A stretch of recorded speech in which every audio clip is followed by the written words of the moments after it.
नमस्कार, जय श्री राम। मैं Payal Srivastava, Mrs India 1 in a million Uttar Pradesh platinum 2020 and founder और CEO RS genuine infra developers की।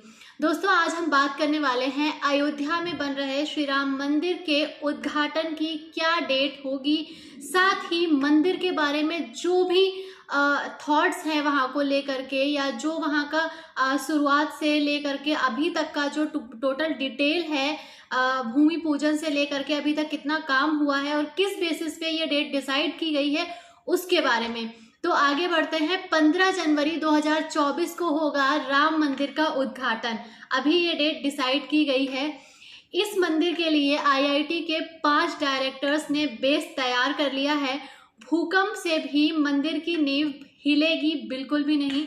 मंदिर में लोहे का प्रयोग 1% भी नहीं किया गया है। सीमेंट का यूज भी ना के बराबर हुआ है। उद्घाटन की बात से पहले हम ये जान लेते हैं कि मंदिर का काम कितना हुआ है और कहाँ तक पहुंचा है। प्रभु श्री राम का मंदिर जो बन रहा है अयोध्या में, उसके बारे में हर एक व्यक्ति बहुत एक्साइटेड है और सभी जानना चाहते हैं वहाँ के लेटेस्ट अपडेट को। तो उसी के लिए आप इस चैनल को सब्सक्राइब करें। मंदिर और अयोध्या से जुड़ा हुआ हर लेटेस्ट अपडेट हम आप तक पहुँचाते। नवरात्र पर मंदिर में 2.5 लाख से ज़्यादा भक्तों ने प्रभु श्री राम के दर्शन किए हैं। अभी प्रभु श्री राम को असल गर्भगृह से ही थोड़ी सी दूरी पर विराजमान किया गया है, और आप अगर अयोध्या पहुंचते हैं तो दर्शन के लिए आपको वहीं पर जाना पड़ेगा। राम मंदिर का 45% काम जो है वो पूरा हो चुका है। राजस्थान के भरतपुर से जरूरत के हिसाब से जितने भी चाहिए थे उतने गुलाबी पत्थर अयोध्या लाए जा चुके हैं।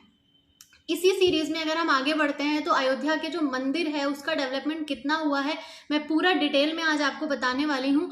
दिसंबर 2023 में, ये जो दिसंबर 2023 है, इसमें ही जो पहले तल का काम है, प्रथम तल का जो काम है वो पूरा कर लिया जाएगा। 9 नवंबर 2019 को राम मंदिर का फैसला आने के बाद 5 अगस्त 2020 को 12:44 पर माननीय हमारे प्रधानमंत्री नरेंद्र मोदी जी ने इनका पूजन किया था।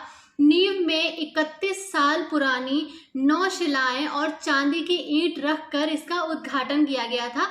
उद्घाटन का समय तो आप सभी को याद ही होगा, कोरोना के तुरंत बाद ही इसका उद्घाटन किया गया था और फिर उसके बाद इसका काम शुरू। मंदिर को बनाया जाना इतना भी आसान नहीं था, क्योंकि देश अभी अभी अपने पहले लॉकडाउन से उबरा था।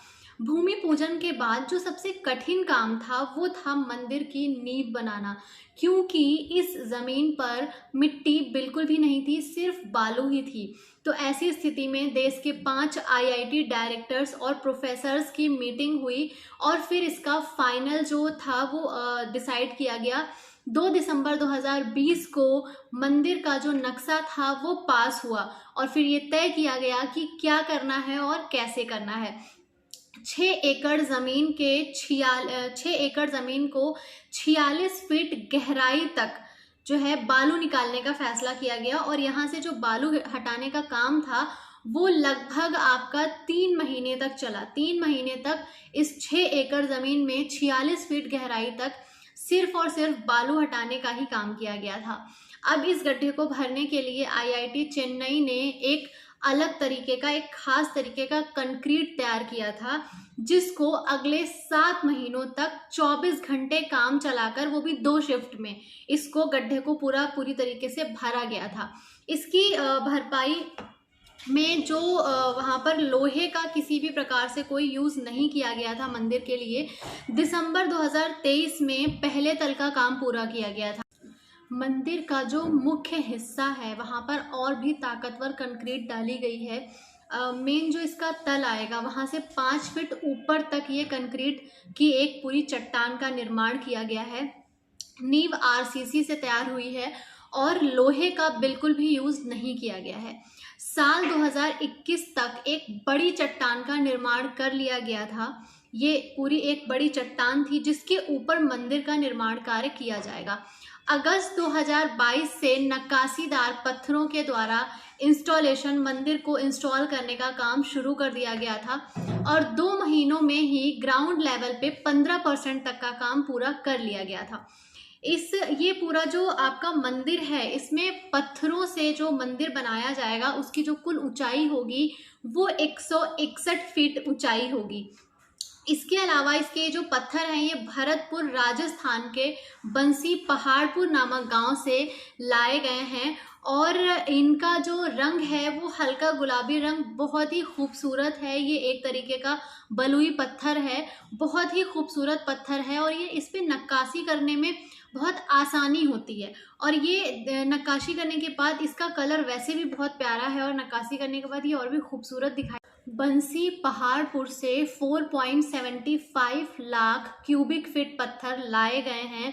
नक्काशी का काम जो है वो बेंगलुरु का NIRM, L&T और TCE कर रहे हैं। खदानों से लेकर के जन्मभूमि तक लगभग 1200 टेक्नीशियन जो हैं वो लगातार काम कर रहे हैं। गर्भगृह, मेहराब और दरवाजों के जो फ्रेम हैं मकराना संगमरमर से बनाया जा रहा है। ये मकराना संगमरमर जो है ये वाइट कलर का होता है और ये भी बहुत ही खूबसूरत होता है, तो इससे बनाया जा रहा है। सफ़ेद मकराना संगमरमर जो है ये राजस्थान से मंगवाया जा रहा है। इसके अलावा मंदिर के चारों तरफ एक छोटा सा परिक्रमा मार्ग भी बनाया जा रहा है जिसका लगभग 90% काम पूरा हो चुका है। आज की डेट में सिर्फ 10% काम ही बचा हुआ है। मंदिर का 45% काम मंदिर का भी कंप्लीट हो चुका है और इस हिसाब से अगर देखा जाए तो जो डेट निश्चित की गई है उस पर बहुत आराम से प्रभु श्री राम को वहाँ पर विराजमान किया जा सकता है। और इसका जो प्रथम तल का काम है वो तो 2023 में ही कंप्लीट कर लिया जाएगा। जहाँ पर प्रभु श्री रामलला को विराजमान करना है वो काम तो अभी 2023 में दिसंबर तक ही लगभग पूरा हो जाएगा। सूर्य के उत्तरायण में होते ही शुभ मुहूर्त देखकर मंदिर में प्रभु श्री राम की प्राण प्रतिष्ठा कर दी जाएगी। तो ठाकुर जी को गर्भगृह में विराजमान कर दिया जाएगा। भक्त मुख्य द्वार के द्वारा ही मंदिर में दर्शन कर पाएंगे 2024 जनवरी से और बाकी का काम जो है वो उसके बाद धीरे धीरे होता रहेगा। 2024 में 14 और 15 जो जनवरी है उसको ही मकर संक्रांति है। इसी दिन सूर्य जो है, सूर्य की यात्रा दक्षिणायन से उत्तरायण दिशा की ओर होने लगती है और तभी प्रभु श्री राम को मंदिर के असल गर्भगृह में विराजमान कर दिया जाएगा और गर्भगृह में स्थापित होते ही अयोध्या में पूरी दुनिया से टूरिस्ट और श्रद्धालु वहां पर विजिट करना शुरू कर देंगे। तो आपके पास सिर्फ 1 साल है, 1 साल का इंतजार हमें और करना है। उसके बाद अयोध्या वर्ल्ड क्लास सिटी के रूप में भव्य और दिव्यता के साथ दिखाई देगी और पूरी दुनिया के मानचित्र पर अयोध्या की एक अलग पहचान होगी। जिन लोगों को अभी भी ऐसा लग रहा है कि अयोध्या में कुछ नहीं हो रहा है तो उन्हें ज़्यादा नहीं मात्र 12 महीने और इंतज़ार करना है और इस साल के दीपोत्सव पर जो लोग आने वाले हैं वो लगभग अयोध्या की दिव्यता और भव्यता को अपनी आंखों से देखेंगे। तो इसी तरह की इंटरेस्टिंग जानकारी अयोध्या के बारे में पाने के लिए आप चैनल को सब्सक्राइब करिए, शेयर करिए। मैं मिलती हूँ आपसे अगले वीडियो में, तब तक के लिए नमस्कार।